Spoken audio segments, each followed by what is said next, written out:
Regardez comment Jean-François Copé essaye de renouer avec son électorat, puisque c'était bien ça le problème posé au lendemain des législatives de 97.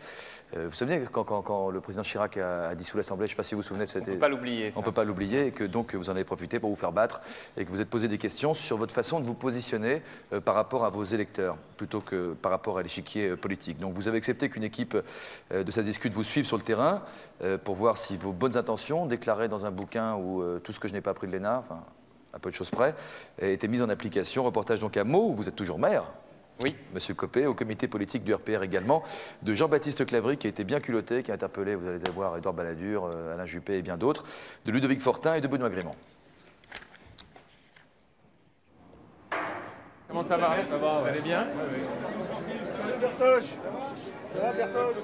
Salle des fêtes de la mairie de Meaux en Seine-et-Marne, Jean-François Copé, maire RPR, 36 ans, vient présenter ses vœux aux employés municipaux. Il n'y a pas de socialiste?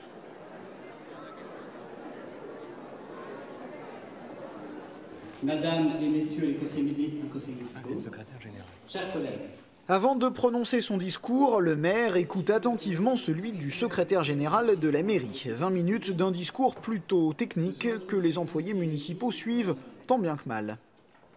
le droit de lever l'impôt, outre qu'il est un des fondements de la décentralisation, apporte aussi d'une certaine manière les véritables marges de manœuvre dans le domaine des emprunts et donc autorise une véritable politique d'investissement.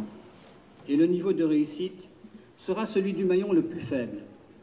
Il faudra enlever les barbelés qui protègent les précarés et certainement revenir aux fondamentaux. Très bien. Monsieur Louchet est un excellent secrétaire général, ce que j'ai toujours pensé, mais je trouve qu'en plus, il a considérablement progressé en discours. Je me souviens, le premier était un peu tristounet. Ça déconne un peu le temps. Le premier était un peu tristounet, mais là, carrément, maintenant, ça dépote bien. Hein. Bien, voilà. Alors, fort de tout cela, je voulais naturellement... Depuis sa défaite aux législatives de juin 97, Jean-François Copé affiche une nouvelle ambition, ne plus pratiquer la langue de bois. Au niveau local, il parle sans fioriture, mais quand il s'agit de débats nationaux, l'exercice devient plus difficile, surtout quand il aborde l'épineux problème du renouveau de son propre parti. Je pense que le RPR a absolument besoin de devenir un parti courageux dans son discours et à la reconquête de son territoire idéologique. Reconquête du territoire idéologique, c'est pas une formule toute faite? Oui, bah écoutez, oui, enfin l'important c'est qu'elle ait du contenu derrière. Bah, c'est une formule effectivement, mais derrière elle a un contenu. C'est pas ça, à mon avis, la langue de bois, c'est pas ça. La langue de bois, c'est quand on voit... Non, la langue de bois, telle qu'en tout cas je la conçois, c'est l'homme politique qui vous sort un truc dont on sait dès le début de la phrase qu'il ne le pense pas ou qu'il n'a pas mis de contenu à l'intérieur de la phrase. Pendant des années, nous à droite, par exemple, on a dit qu'il fallait maîtriser les flux migratoires.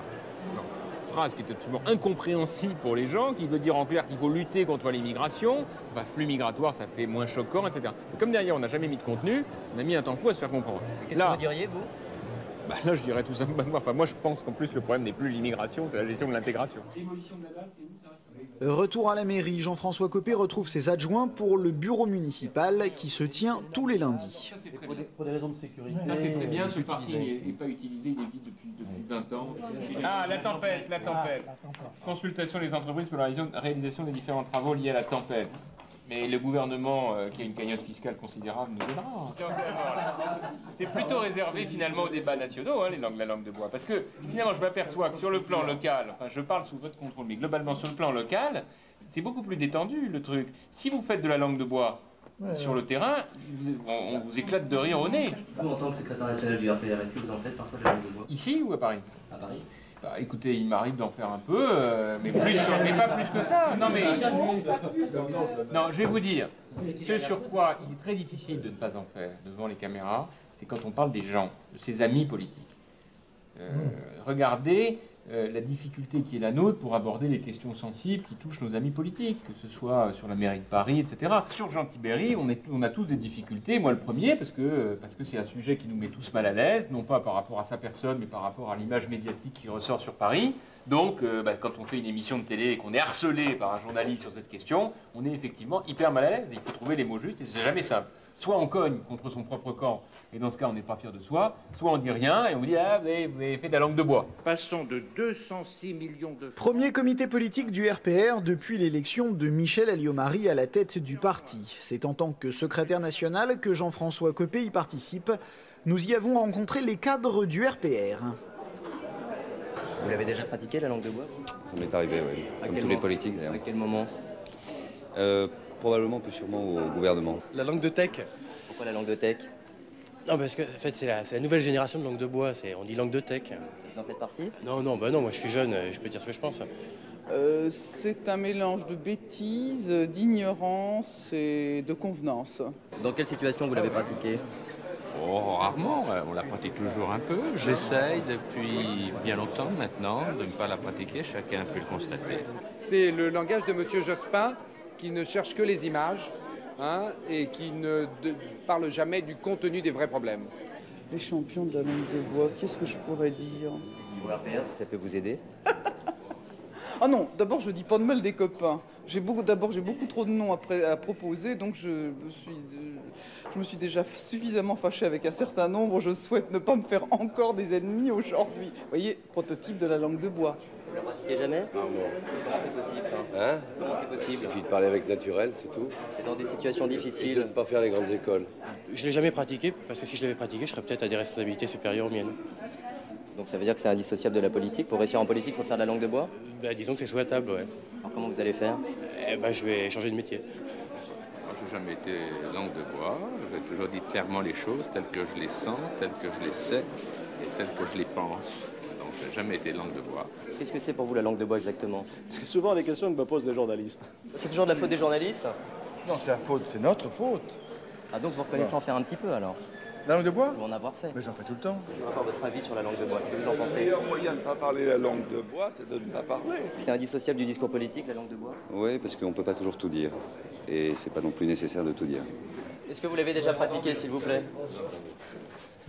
Quand la soupe est trop chaude. Là, c'est de la langue de bois, c'est de la stratégie d'évitement. Quand la soupe est trop chaude. C'est-à-dire quand elle est trop chaude? Il ne faut pas se brûler, bien.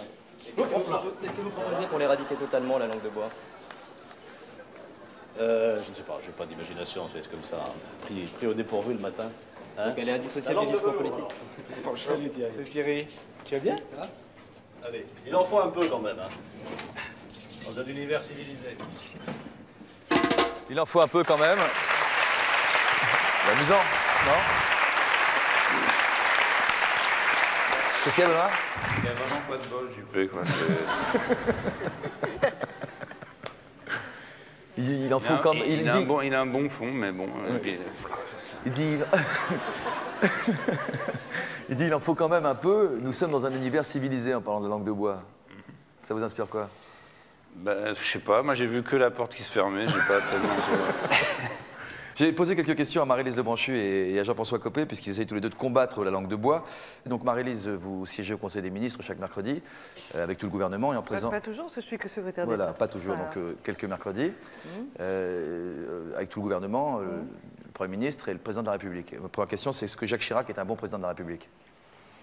Moi, je pense que pour être un bon président de la République au sens politique du terme, il vaut mieux penser différemment, parce que je suis dans une famille politique qui n'est pas la sienne. Je dis l'homme lui-même, au Conseil des ministres, à la table, donnant la parole et tout, moi, j'ai pas de reproche à lui faire. Qu'est-ce que ça veut dire un bon président de la République? Est-ce que pour vous, c'est un bon président de la République? Est-ce qu'il a la carrure de la fonction, quoi? La carrure? Ouais, je sais pas, est-ce qu'il a l'épaisseur, l'intelligence, la puissance Tel que je le vois simplement au Conseil des ministres, je trouve que cet homme, au Conseil des ministres en tout cas, remplit son rôle de président de la République. Quelquefois, en revanche, quand je le vois ailleurs, il m'étonne. C'est un homme qui m'étonne tous les jours. Mais bon, il est président de la République. De bois, mais énorme. Hein? C'est quand même de la langue de bois. C'est la langue de bois. Non, c'est vrai que c'est un homme qui m'étonne dans son comportement. Mais la question était, est-ce que c'est un bon... Il est très président de la République et puis il peut sortir en disant, en parlant, je sais pas, tiens, mais la petite fille du journaliste, un tel... Un peu comme Jerry Lewis, quoi.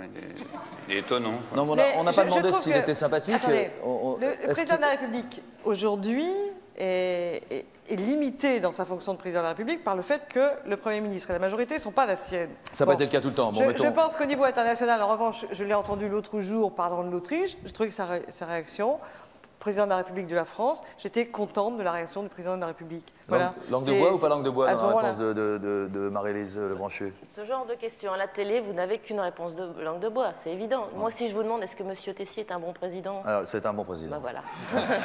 Il se trouve que c'est un bon président. Vous ne regrettez pas M. El Kabbach? Hein? Vous ne regrettez pas M. El Kabbach? Non. Bravo. À vous, Jean-François. En dissolvant l'Assemblée nationale, est-ce que Jacques Chirac a fait preuve de finesse politique? Bon, on va dire que non. Mais on va dire qu'on a tous fait preuve de la même finesse politique. Parce que la vraie langue de bois, c'est de vous dire après, j'ai été de ceux qui ont passé leur temps à déconseiller le président de dissoudre. La réalité du souvenir qui est le mien, c'est qu'on faisait la file d'attente pour le supplier de dissoudre. Pour des tas de raisons qui tenaient au fait qu'on était à 1 an du renouvellement et que beaucoup de députés, dont j'étais, commençaient à se dire « Oh là là, mais comment ça va se passer dans 1 an ? Là, il y a peut-être une fenêtre de tir. » Vous savez, on a des tas d'expressions tactiques dans ces cas-là. C'est peut-être le moment ou jamais. Jospin est dans la panade. Enfin, c'était l'ambiance. Et puis alors après, comme d'habitude, la victoire ayant 100 pères et la défaite étant orpheline, on a cherché les boucs émissaires. Donc Jacques Chirac a-t-il fait preuve de finesse politique? Vous répondez non. Non, mais il n'était pas seul. Est-ce que Lionel Jospin travaille dans la... Moi, je ne suis pas d'accord, en fait. Enfin, on sait, même Guillaume s'est un peu moqué de lui, etc. Finesse politique, c'est pas... Après l'avoir fait élire comme président, il fallait bien vous rattraper.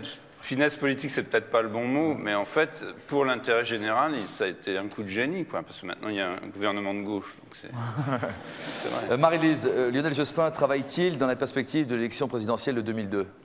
Ouais, il ne me l'a jamais dit, mais moi je pense que oui. C'est ce qu'il faut qu'il fasse, parce que... Bon, donc oui, à mon avis, oui. Mais il ne me l'a jamais dit, ça c'est vrai aussi, oui. D'ailleurs, je vais lui demander. À votre avis, oui, quoi? Oui. Enfin, moi, je n'imagine pas que ça puisse être autrement, non. Mais c'est pour ça que je vais quand même lui demander, suite à l'émission. Des réponses, là, Guylaine, non? Oui, c'est bien. Il n'y a pas que de moi, je veux dire. Non? Si je peux me permettre, l'exercice est un peu biaisé, là, parce que finalement, il me semble que ce serait intéressant de discuter de ce que c'est la langue de bois. Il y a une gamme complète. J'ai pas fini mon questionnaire, monsieur Copé. Mais, Est-ce que Jean Tibéry est le meilleur candidat RPR à la mairie de Paris? Donc stop. Je veux bien répondre à toutes les questions, mais je voudrais d'abord 2 secondes qu'on parle un tout petit peu de ce que c'est la langue de bois. Ah, vraiment. Après, je répondrai. Mais c'est important, ça. Non, mais attendez. Vous me répondez et après, vous pouvez y aller. Non, fais le contraire. Attendez, non. Je deal? Moi, je crois que ça vaut la peine. Après, il va répondre, alors. Il va vous avoir dans le blaire, ça va être... Non, mais parce que... Ça commence.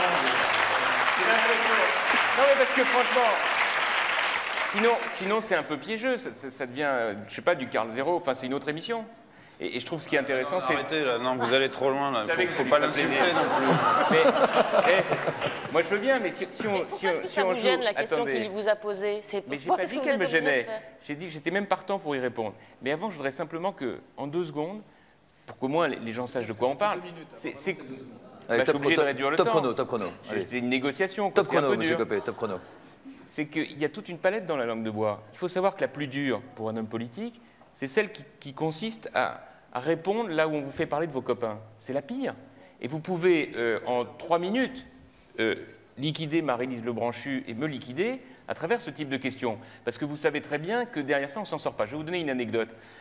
Samedi, enfin, dans quelques jours, il y a eu un comité politique du RPR où pratiquement la seule chose qui a été retenue, c'est qu'Alain Juppé a dit un certain nombre de choses et que tout le monde a dit, ça y est, il a flingué Michel Alliot-Marie. Ce qui d'ailleurs était vraiment excessif, mais peu importe. Le lendemain, comme je suis effectivement très proche d'Alain Juppé, le dimanche à midi, j'avais le coup de fil du journaliste d'un journal quotidien qui m'a tout de suite appelé, qui m'a dit, voilà, vous êtes le juppéiste de service, alors interprétez-nous tout ça. J'avais à peu près le même genre de questions que vous venez de me poser là. Ou bien, je dis, oui, Juppé a bien fait, d'ailleurs, je suis proche de lui, donc oui, il a bien fait. Et dans ce cas, effectivement, dès le lendemain, on me disait, écoute, Copé, t'es un petit jeune, et puis tu sais pas tenir ta langue, donc t'es dans l'équipe, on veut plus de toi. Ou à l'inverse, je fais de la langue de bois. Je dis, non, vous savez, c'est pas ce qu'il a voulu dire, il n'a pas pensé. Et là, je passe pour un nul. Et bien, dans ces sorties-là, on ne peut pas s'en sortir. C'est impossible. On peut fermer sa gueule. On peut fermer sa gueule. Ah bon, oui, enfin, ou alors, effectivement, on peut la fermer. Alors, forcément, il y aura toujours une Guylaine Ottenheimer pour lever les bras au ciel en disant, mais vraiment, mais enfin, à ton âge, tu dois être capable de dire des choses courageuses. Moi, je voudrais simplement dire une chose. Il y a une langue de bois qui est, à mon sens, difficile à éviter, c'est quand on parle des copains. À gauche comme à droite, d'ailleurs. Par contre, il y a une langue de bois qui est insupportable. Donc Jean Tibéry est votre copain, alors. C'est sur les problèmes. Ouais. c'est sur les problèmes de fond. Ne pas répondre à des vraies questions sur des trucs très compliqués qu'on n'a jamais osé dire depuis des années, sur l'échec de l'intégration, sur des problèmes d'insécurité avec des trucs fous qu'on voit quand on est maire, par exemple, et qu'on n'a jamais osé dire à droite, ça, c'est une langue de bois qui est insupportable, et c'est celle-là qui a provoqué le désamour entre les gens et les hommes politiques. Voilà, je crois qu'il a fait sa minute. Hein.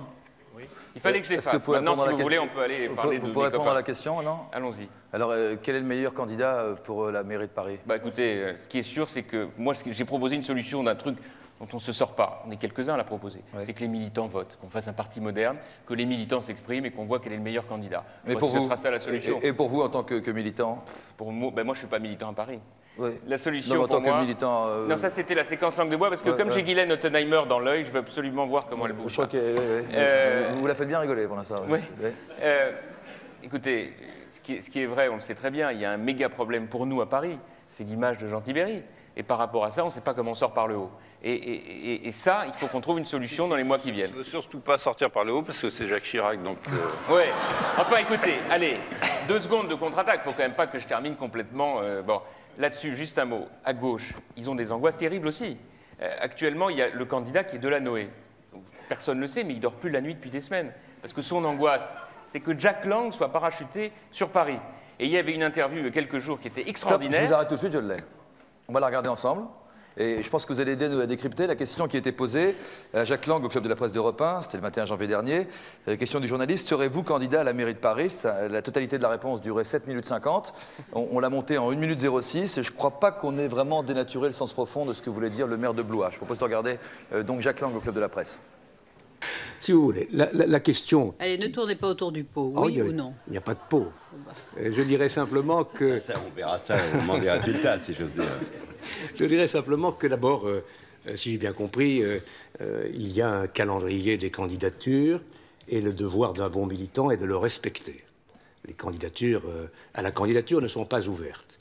Et puis, pour parler des choses de fond qui sont les plus importantes, Paris, ce n'est pas seulement une bataille entre personnes. C'est la capitale du pays et qui mérite un vrai débat. Et à partir de là, on s'interrogera sur la personnalité justement, la mieux à même de défendre un tel projet. Vous pouvez nous dessiner le portrait robot, puisque vous avez fait le programme, vous pouvez nous faire le portrait robot? Non, la deuxième question qui se pose et qui commence à trouver sa solution, oui ou non, les forces du mouvement à Paris, et notamment naturellement celles qui composent la famille de pensée à laquelle j'appartiens, souhaitent-elles mettre de leur côté toutes les chances de gagner ou de ne pas perdre? Donc bonne nuit à Pierre Delanoë, ça. Alors, on va faire décrypter, parce que bon, c'est votre adversaire politique, donc forcément vous allez être un peu... Ce que je veux simplement dire, c'est que Delanoë a dit à ce moment-là, Jack est un ami, et là il l'a descendu pendant 10 minutes. Ouais, c'est une autre forme de langue de bois. Non, mais ça, c'est très intéressant parce que c'est exactement ce que vient de faire Jean-François Copé. Quand la question est embêtante, ne raisonnons pas en termes de personnes, parlons projet, parlons idées, parlons débat d'idées. Mais ce qui est très amusant, et c'est là où les politiques sont un peu hypocrites, c'est que Guylaine Ottenheimer ou Jean-François Kahn ne me démentiront pas, quand vous déjeunez avec eux, ça arrive, alors là, ça y va sur les copains. On se défoule, on se déchaîne. Jean-François, vous êtes d'accord avec ce que vient de dire Bruno? Non, mais parce que naturellement, ça n'arrive jamais aux journalistes, ça. Chacun sait que les journalistes ne disent que des choses justes, totalement vraies, sans jamais tricher. Qu'est-ce que c'est que ce jeu extraordinaire qui consiste à faire comme si on était des juges extraordinaires, jugeant des hommes politiques qui seraient particulièrement, comment dirais-je, frappés de cette langue de bois. Au fond, c'est quoi la langue de bois?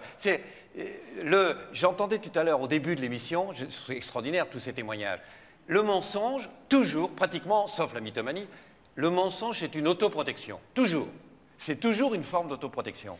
Et donc, la langue de bois, c'est quoi? C'est exactement le mécanisme qui fait quand vous touchez un porte-épic, hop, ça jaillit.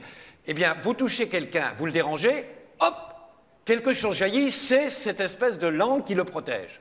Ce qui fait qu'en effet, là, on est responsable entre nous, on est beaucoup plus responsable que les hommes politiques. Ce qui fait que nous, journalistes, qu'est-ce qu'on fait? Il y a un jeu de complicité entre les politiques et les journalistes? Il y a un jeu formidable. Qu'est-ce qu'on fait? Un homme politique parle. Et on fait comme si, à 90%, il parlait. C'est-à-dire, c'est lui qui parlait. Or, en politique, mais pas qu'en politique, dans tous les domaines, dès lors que vous vous protégez, effectivement, c'est le discours qui parle à votre place. Vous avez une espèce de discours automatique qui, en vérité, prend votre place. C'est pas vous qui parlez. vous ne prenez pas ce risque, c'est trop dangereux.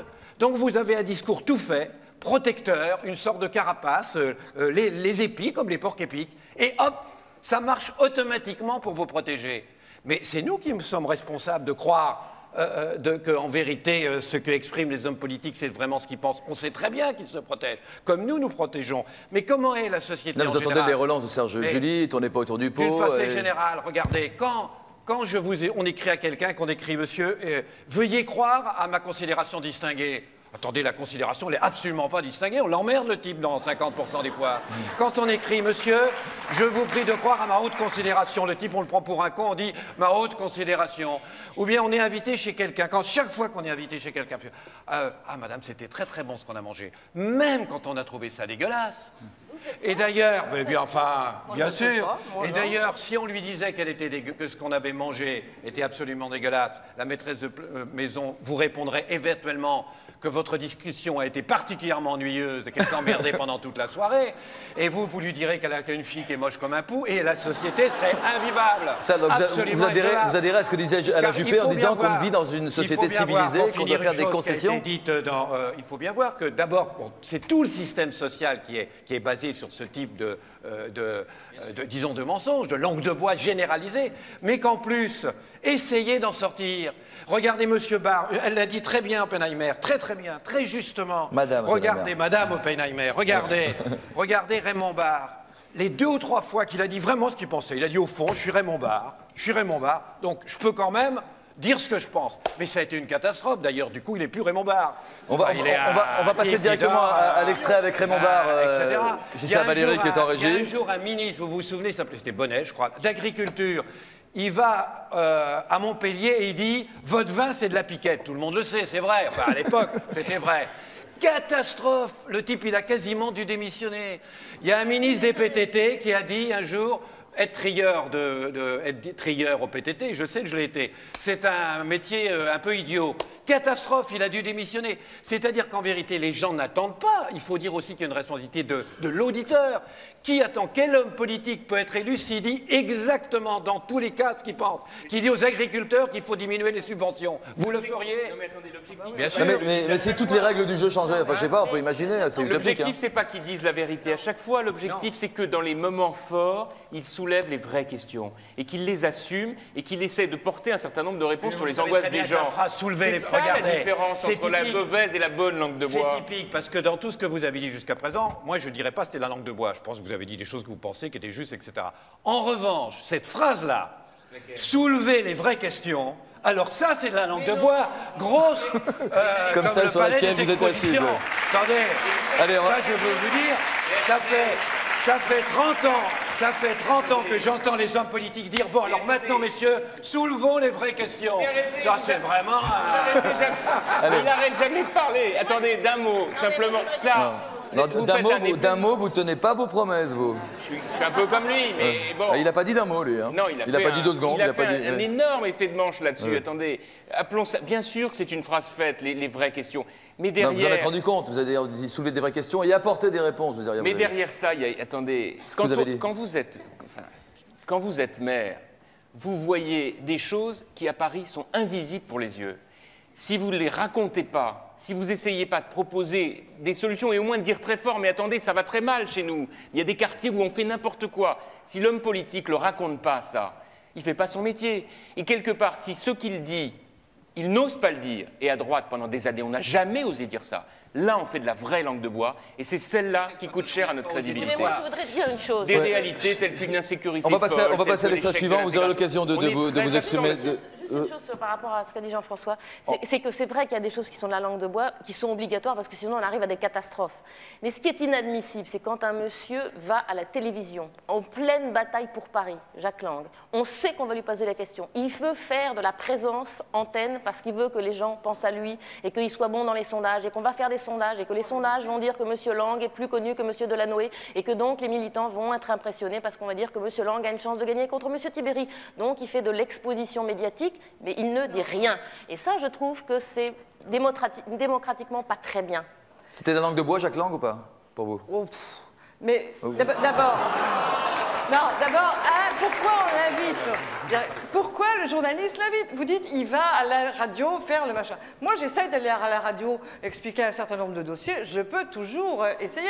On ne m'invite pas parce que c'est pas intéressant. Lancez-vous dans la bataille pour... Non, mais attendez, non, mais... une interview dans notre journal. Moi, je vous ai invité dans mais une est-ce que émission je parlais de- il y a Attendez. quelques années pour parler de consommation. Vous C'est vous en vrai, souvenez? je me Alors, ça souviens. vous est déjà Et vous arrivé m'aviez dans votre vie, impressionné Marie-Lise, quand parce même. que vous étiez ouais. une vedette pour moi. Ouais. Non, mais ce que je veux dire, c'est que ce qui est agaçant, c'est qu'on est en ce moment, on est en 2000, on n'est pas le nez dans les municipales. C'est bien, on peut encore en parler. Eh bien, les journaux locaux à Morlaix veulent savoir si je suis candidate à la mairie. Je m'en fous en ce moment parce que c'est pas. Non mais attendez, c'est pas décidé. Je sais pas où je vais. Il faut réfléchir. Mais le journaliste, il a tous les jours. Est-ce que vous êtes candidate? Le citoyen de base, quand je vais dans les magasins acheter des soldes, il me demande pas. Est-ce que vous êtes candidate à la mairie? C'est pas son sujet du Mais moment. si vous lui répondez, je Non, mais sais pas où attendez, je vais, il flippe pas l'électeur, non? Pourquoi est-ce qu'on veut savoir si Jospin est déjà candidat à la présidence de la République?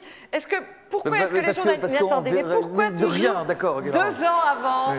2 ans, on est à peine sorti d'une élection qu'on se dit, ça y est, les premiers ministres, bon, ça c'est plus intéressant du tout, président de la République. Toujours avant que les choses ne se passent. Est-ce qu'on ne pourrait pas essayer ensemble de retrouver le temps et qu'on nous laisse aller au bout de nos mandats? Allez, on va sortir de Paris, Voilà. vous avez raison, Et on va partir pour Lyon cette fois-ci. le Écoutez, scoop- Raymond Barre parlait de drogue. Oui,